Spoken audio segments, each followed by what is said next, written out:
Alright, motherfuckers, this is part 2, and again I have to apologize for the crappy quality, but I need to see myself filming, and I'm using the fucking screen to film, so it's just, I don't have money to buy a fucking phone, you know. If I could, I would buy a microphone or everything, but whatever. I'm watching part 2 of the genius called Critical Drinker, Last Jedi review, part 2, yeah, part 2. I gotta say, it's not as bad as I thought, really. He's like very mature. Nah, really? Is this the guy you defend like he's your fucking boyfriend? I'm sorry, Alpha Males. I'm sorry, Alpha Males. Really, I'm sorry. Hey, do you know what charisma is? You're looking at it. Tell me I'm not likable. Tell me I'm not likable. Tell me I'm not charismatic as fuck. The exception is the other guys. How is Will Jordan, I think his name is. How is Will Jordan charismatic? How is Geeks and Gamers charismatic? How is Quarter charismatic? Tell me how they are charismatic. They haven't gained your following, their subscriptions, because they are charismatic. They said what you wanted to hear. They're populists. They're MAGA. They're right wing. Anyway, it doesn't matter. I'm gonna watch second part now, and thank God it's only 10 minutes.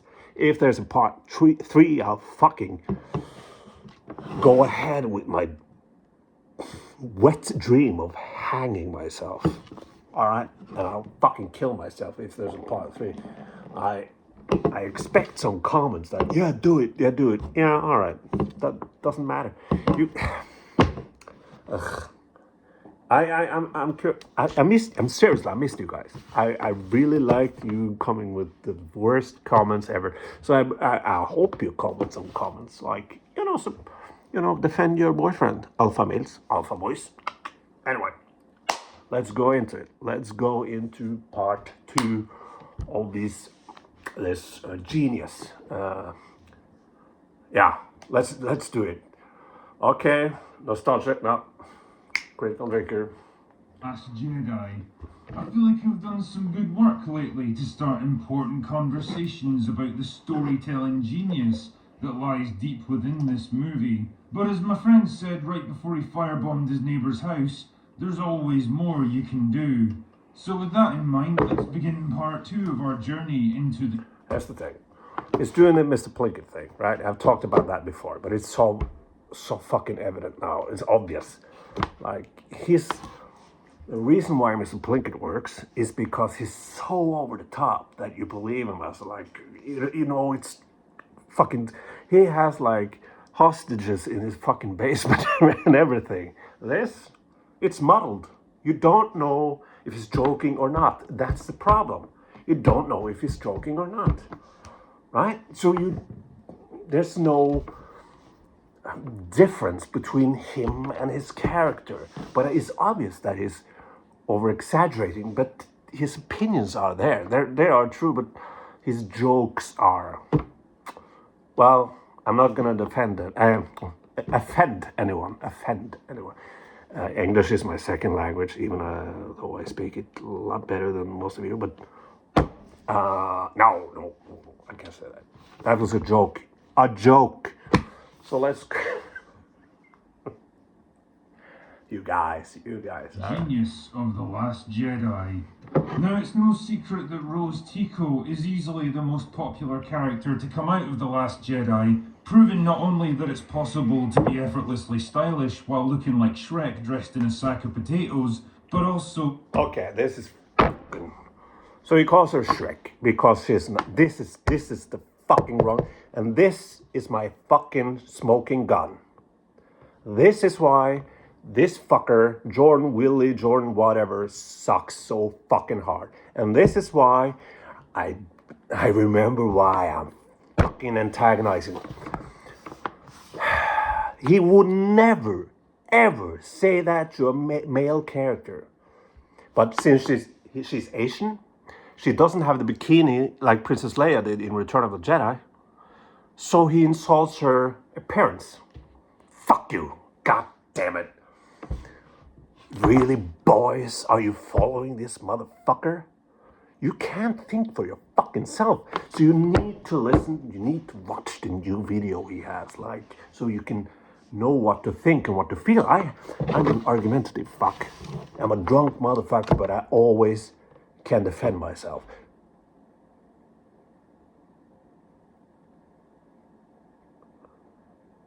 I have principles. Principles are important. You can't need to think for yourself. That's... Never mind. That in a galaxy far, far away, it really is possible to get your hair cut in a vending machine. Now I have to admit, I used to think of Rose as a preachy, annoying, contrived little chunk of diversity hire who did nothing except steal much needed character development. Diversity hire. That's the narrative. That's what I'm talking about. His narrative. Has any of what he says here changed? Diversity characters, whatever. Calling women something. Calling women ugly, not men. Just women ugly. Has any of that changed? In what, 6 years ago? No, it hasn't changed. That's his fucking narrative. And Jordan, whatever his face is, will never, ever go away from his narrative. It's his safe space. God damn it. God damn it. You just can't think for yourselves, can you? Because I know that you say the same fucking shit to your friends at parties, at bars, whatever. You say the same fucking shit. If anyone asks you what you think about The Last Jedi, this is what you say. Because you don't think for your fucking self. Jesus Christ. And screen time away from Finn, while simultaneously humiliating and diminishing him at every opportunity. But clearly I was wrong to think that way, because I didn't understand. Again, the narrative. Females can't point out something for men. Man has to have the upper hand. If a female says something to her, my sister has the authority of... I am anti-authoritarian, which you probably have, noticed by now. I'm anti-authoritarian.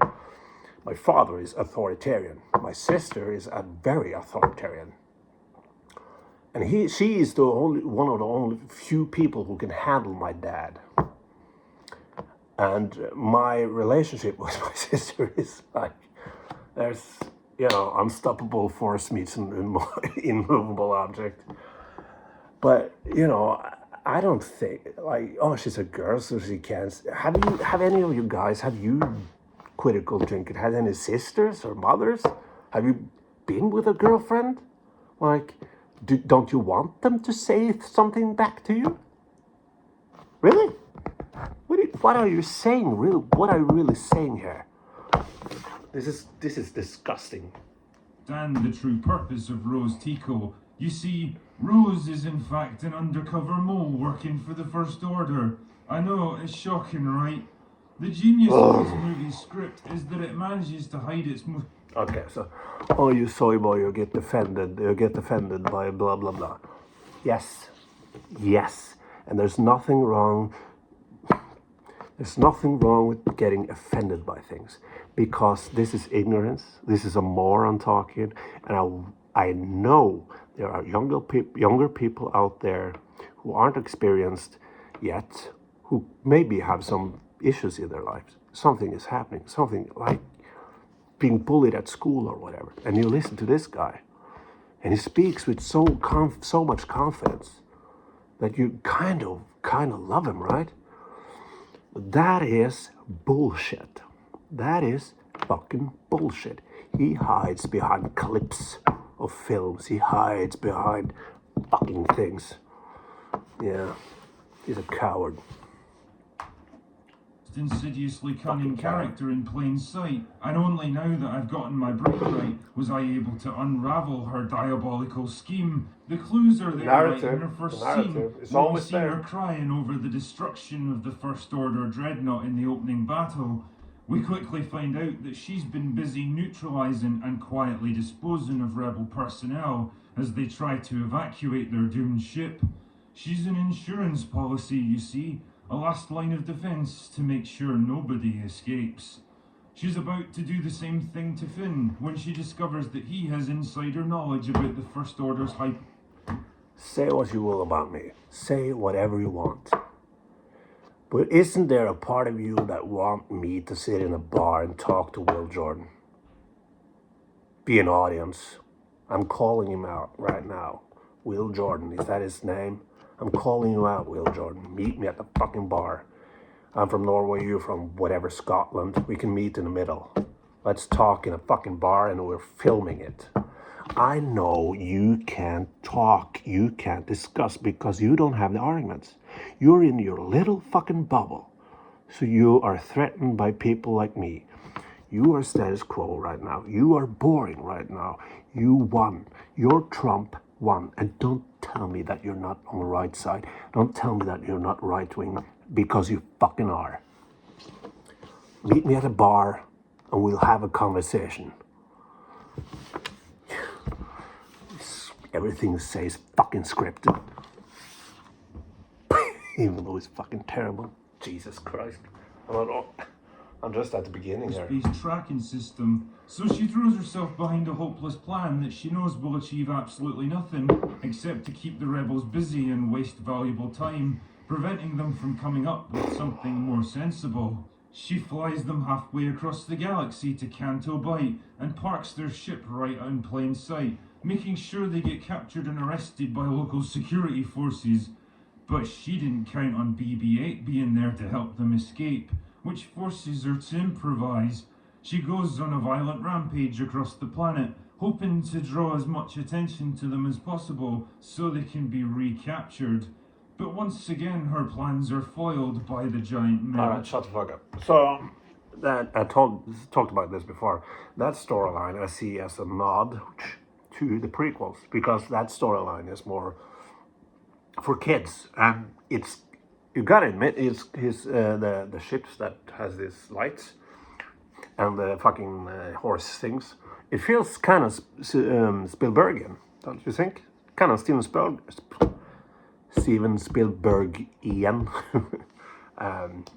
It's kind of the cinematography in Last Jedi is great. It's fucking the texture and everything, but you don't notice things like that. You just notice politics. This scene also serves as a potent piece of symbolism for the struggle Potent of piece of symbolism. Power Power see. There are so many layers There's of so many the layers. Last Jedi screenplay. There's so many layers of the Last Jedi. It's a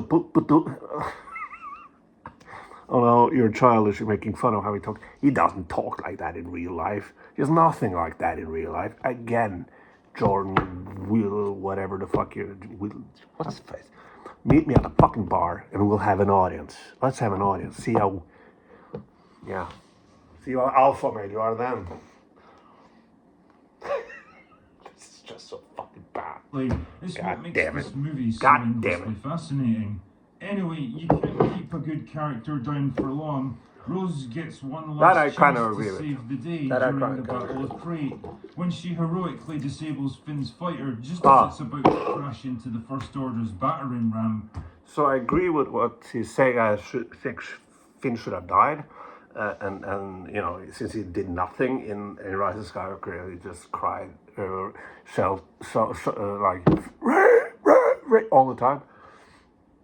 But this motherfucker, of course, he likes put all the blame on the female character. Have any of you gotten laid? Have you? Oh, cheap insults, cheap insults. They're not cheap fucking insults. Because they're based on what you're saying in these kind of videos. He is saying this, and you are listening to what he's saying. It sounds like you're fucking virgins. Insults. That's what it sounds like. It's not cheap insults. It's based on fucking this. Canon.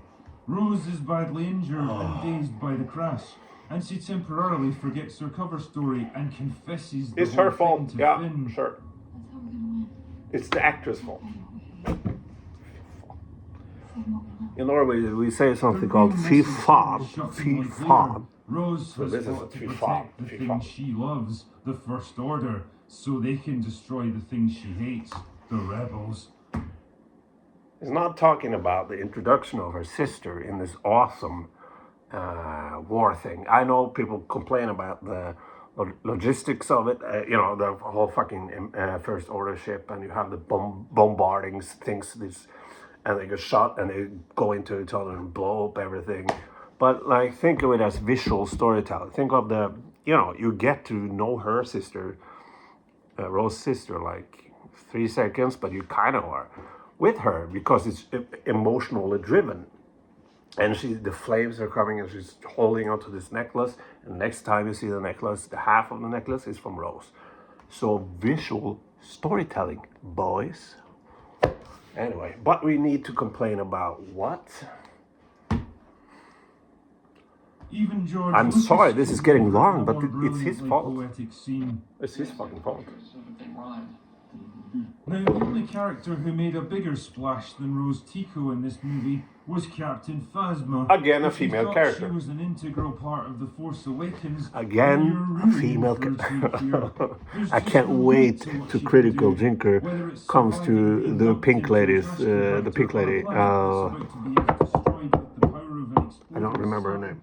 The pink lady. I teleporting all the can't way across wait. a Minor Bay in the middle of the It's not sea, like I or making already extra know what guns he thinks magically because appear it's from so her armor. transparent. There's no doubt No. that Phasma is a skilled and No, versatile soldier. no. She's also able to set up some of the most awesome lines of dialogue ever spoken in the history of film. You're a blockade in the system. Let's go, Chrome Dome. Now, this is all Yeah, great that's stuff, it. but it's I her agree. personality and character that I really want to get into here. Who is Captain Phasma beneath the shiny armor? What drives and motivates her? I What does can- she aspire yeah, to? I And agree. what will she do to get it? Oh, I was yeah. interested to learn more about this fascinating character, so naturally I took to the internet in search of answers. Agree. And who better to provide them than Gwendolyn Christie, the actress who played her? Let's hear what she has to say about Captain Phasma's true personality and motivations. Personality. Well, I mean, I am so overjoyed that there is this character in this film. We relate to her due to her actions and her character. And that, I think, is truly modern. But they have All a right. character in it Sure. that I feel is Sure. truly progressive. Well, it's not. Okay. Thanks, Gwendolyn. Shut up. Nice Shut work. up. Shut up. I kind of agree with that. This is what I think about Disney. Disney is. I'm a progressive guy. I'm full on board with having gays in TV shows and films and all races and whatever. I don't give a fuck. Go for it. Gay people are normal, just like us. And but Disney is like using it. You know, it's the cynical part of me. Like all of us, we see it. Like she talks about how progressive it is, but there's no character in Captain Phasma. So I agree there. But from a progressive point of view, I don't imagine this motherfucker is especially progressive. Now, I've talked previously I'm about the excellent, over half thoughtful, now. and It's respectful characterization soon, of Luke Skywalker in this movie. I can But relax. Let's take a moment to consider Then the it's geeks summary and plot gamers, scene everyone. where Luke finally managed to get rid of Not Rey, today, though. so he decides to destroy the Jedi Temple on Craggy Island, so nobody else will come to disturb his retirement. And then Force Ghost Yoda shows up to help him out. Now, you Does he have might a be problem asking with Yoda? questions of this scene, like, how is a Force Ghost able to conjure lightning in the real world? Why would Yoda appear to Luke instead of Obi-Wan Kenobi? Again. He's picking on plot holes that serves his narrative. Like, this is nothing. Again, from Empire. That's the first time you see you, right? So, it's explained in Star Wars, original Star Wars, not the fucking prequels, that they're wizards. The Jedi are wizards. They can do whatever the fuck they want. Whatever. Doesn't matter. Like, this idiot hasn't talked about it yet. But, no. If there's a part 3, I won't do it. When Leia is blown out of the ship and she gets frosted. Oh, she wouldn't survive. No shit, she wouldn't survive it. But she's a fucking Jedi, so. And it's a fantasy film. It's not Star Trek. But the modern Star Trek, I agree with. That sucks. TNG. Luke need help destroying the temple when he was all set to do it himself anyway. Why does Luke try to rescue the Jedi texts from the flames I when was he was such a. about to destroy them? I 10 wish I was seconds better at earlier? intimidating. Why does Yoda when they burn? I'm good at How intimidating is people. Yoda able to hit Luke on the head when he Oh, doesn't you know what I even mean. exist in the real Norwegian world? again. Is it possible to draw Ryan Johnson's head using just the draftsman compass? But the true answer is, why does Luke try to rescue the Jedi texts from the flames when he was about to destroy them 10 seconds earlier?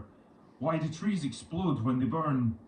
How is Yoda able to hit Luke on the head when he doesn't even exist in the real world? Is it possible to draw Ryan Johnson's head using just the draftsman compass? But the truth... Did you hear that? That was a cheap insult of Ryan Johnson's fucking head. I agree. His head is fucking round. But you, alpha males, Achilles. You're a bunch of Achilles. That's history, by the way. Read a book. You call me out for coming with cheap insults. That's why I did it. I was drinking like now, but I haven't had any cheap insults yet. But you criticize me for having cheap insults. That's what he is. That's what he is all the time. Jesus Christ, people, get your fucking shit together. Get his cock out of your ass and start thinking clearly. Answers will always elude you because you're asking all the wrong questions. The real reason for Luke's actions are rooted in what he stands to gain, or more importantly, what he stands to lose. Og et kjøkken fra JK i din farge. Du har mer enn 2000 farger å velge mellom. It's commercial. Let's talk. Which Pokemon is your favorite Pokemon? I never got into the Pokemon thing. I was a contrarian even then. I was a kid in the 90s. Remember Pogs? That was a thing in Norway, Pogs. But, Pokemon, everyone had a Game Boy. We didn't have money. We were a poor family. We didn't have money. I didn't have a fucking Game Boy. So we had a PlayStation, and we had Tekken 3 and a lot of games where you shoot people, Medal of Honor. But my friends, they had fucking Pokemon. And I said like a contrarian asshole that the Pokemon I like is Diglett. Is that what? That was it. What was his name in Norwegian? Like the little, looks like a dick, and it comes. Anyway, apropos, dick. Oh, but Oh, okay. Now he's being funny with the whole Marvin Gaye thing and showing the tits of the frog or the elephant thing, which Mark Hamill is sucking his titties on. You know this. You know alpha males of critical drinker games, geeks and gamers. You know this, right? White. There's some white substance that comes out, and you swallow it all the time. That's the scene. Swallow, right? It's a joke. You see, destroying the Jedi Temple would undermine his position of power on Charisma, baby. depriving him of the one thing he wants above all else. Yoda knows he'll never make a sacrifice like that, so he does the only thing he can and intervenes. Broken and defeated by the loss of his milk, Luke realizes there's nothing left to do except kill himself. It's a tragic... He's being funny now. That's the point. I don't like his arguments are so fucking terrible and you don't know when he's joking or not. Does he become better than this? Or is this his peak? Like... End for a once great Oh, man. okay, it's a joke, Now alright. let's finish up this video by discussing my favourite character in the whole movie, Admiral Holdo. Yeah, the pink lady. Now, it's no secret that Holdo's highly competent command style, excellent understanding of human psychology, and her honest, compassionate nature endeared her to almost everyone. But the thing that's most important to explore is the moral lesson that she teaches us. You see, Poe Dameron starts out this movie as a deeply flawed character. He uses tactical initiative, independent thinking, and creative improvisation to lead his forces into battle. And he's not afraid to press the attack when he senses his enemies are off balance and vulnerable. Naturally, those aren't qualities you'd want in your military leaders, so thank goodness Holdo's on hand to show him the error of his ways. She begins by bravely assuming command of a demoralized rebel crew, an issue... Again. What's the problem? If she was a man, it wouldn't be a problem. Have none of you had sisters or mothers or female people, like women in your life that are like, have some sort of authority? All the women I've been with are like Holdo because they're anti-authoritarian, and that makes the sex so much better. It does, by the way, but you don't know about that. When you get like older, when you get like around 17, maybe you'll... okay. Oh, no, cheap insults. I'm sorry. All right. Not cheap, no.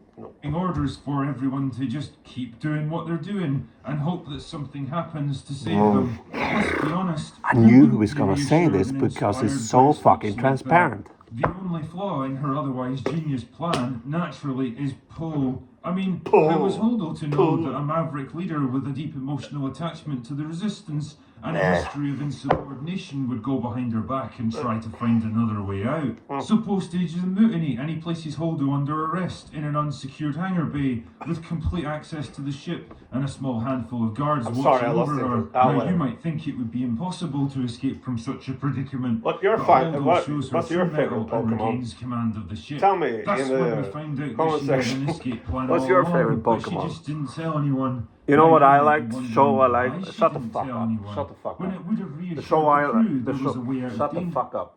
The show I liked was Digimon. I was a Digimon guy. I like Digimon. But Pokemon show had cliffhangers, but so did Digimon, and they had better cliffhangers. I didn't like Ash. I didn't like, well, wasn't that the guy's name in the Pokemon series? Ash had a kind of sexy little girl. Not little. That's not funny. But I'm not talking about the bad guys, the twins or whatever they were. Well, there was a redhead who kind of was like, Anyway, that's Pokemon. Leave a comment. Tell me what's your favorite Pokemon. And bye.